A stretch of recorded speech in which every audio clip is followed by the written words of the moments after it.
يسبح له ما في السماوات والأرض وهو العزيز الحكيم.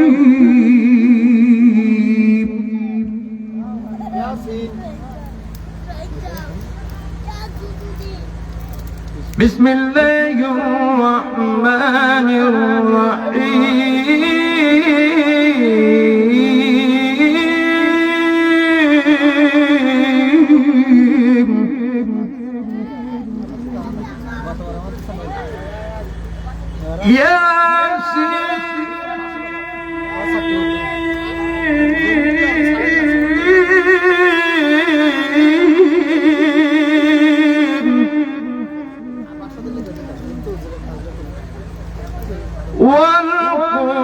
والقرآن الحكيم.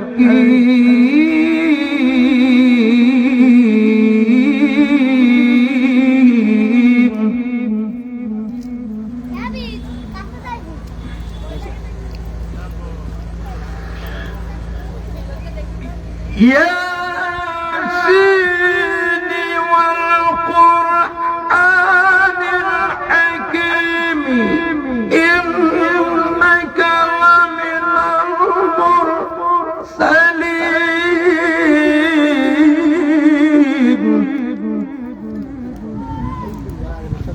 على صراط مستقيم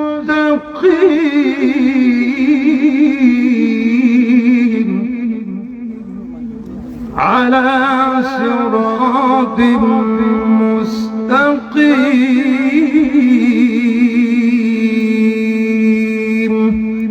صدق الله العظيم الفاتح.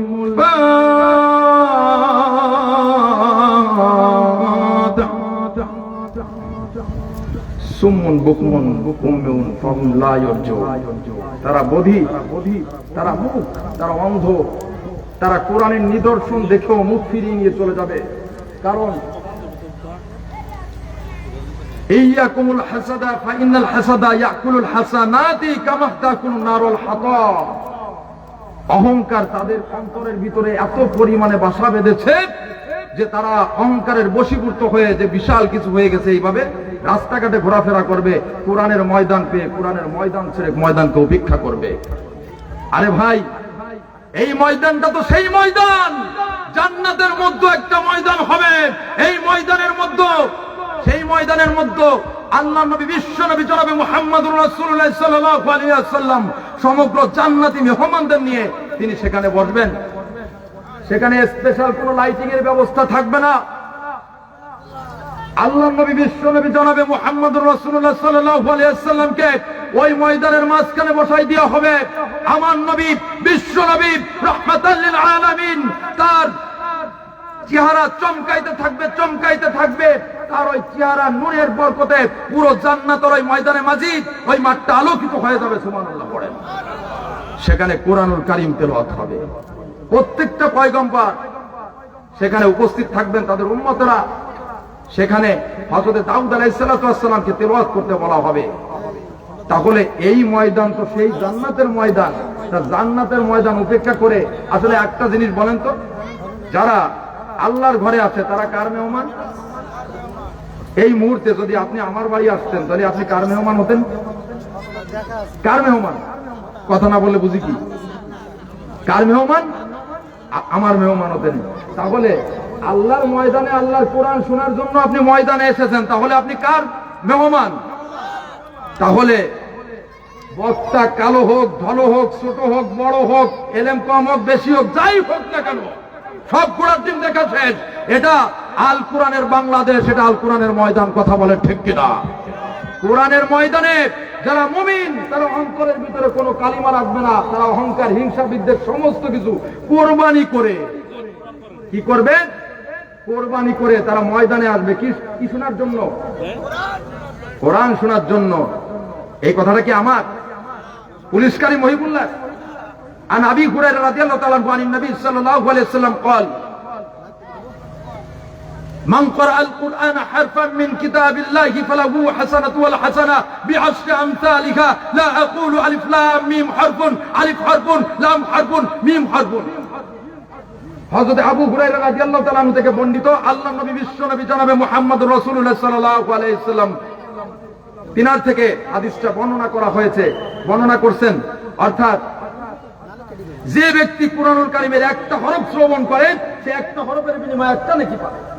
লা আকুলু আমি বলি না, লা মানে না, আকুলু আমি বলি না, না আকুলু আমরা বলি না।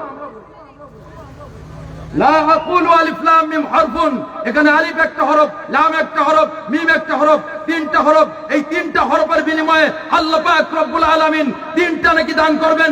এই তিনটা নেকিকে আল্লাহ পাক রব্বুল আলামিন 10 দ্বারা পরিবর্তন করে দেবেন। 3 10 কে 30। যারা কুরআনুল কারীমের তেলাওয়াত শুনেছেন, প্রত্যেকটা হরফ কান খাড়া করে শুনেছেন, কিসের নিয়তে? আমলের নিয়তে। কিসের নিয়তে? সওয়াবের নিয়তে।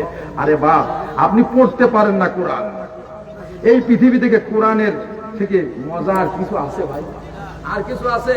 ওই বেহেশতের ময়দানে বিশ্বনবী জনাবে মুহাম্মদুর রাসূলুল্লাহ সাল্লাল্লাহু আলাইহি ওয়াসাল্লাম তিনি বলবেন, আল্লাহ আমার উম্মতেরা বেজার। তারা বেজার কেন? তাদের তো সবকিছুই দিছি, আজকে তো তাদের আনন্দের দিন। তখন বলবে যে আল্লাহ, যে আপনি কোরআন নাজিল করছেন, আপনার ওই কুদরতি কণ্ঠ দিয়ে আপনি কোরআন তেলাওয়াত করবেন। জান্নাতি মেহমানদের সবথেকে বড় পাওয়া হচ্ছে আল্লাহ পাক রব্বুল আলামিনকে দেখা এবং স্বয়ং রহমানের কণ্ঠে, আল্লাহ পাক রব্বুল আলামিনের কণ্ঠে কোরআনুল কারীম শ্রবণ করা, ঠিক কিনা? তা আপনারা কি সেই রহমানের বান্দা বান্দি না? তাহলে আপনারা কেন দূরে থাকবেন? আমি এখনো বলি, যারা ঘোরাফেরা করছেন, ভুল বুঝছেন, তারা সঠিকভাবে চলে আসেন, মাঠটা ভরে দেন, দেখবেন সমস্ত ফেরেশতারা আপনাদের জন্য দোয়া করতে থাকবে। হতে পারে এই আজকের এই মাঠটা, আজকের এই সমস্ত কিছু আপনার আমার নাজাতের ওসিলা হয়ে যাবে, ঠিক কিনা? আল্লাহ সেদিন তেলাওয়াত করবেন,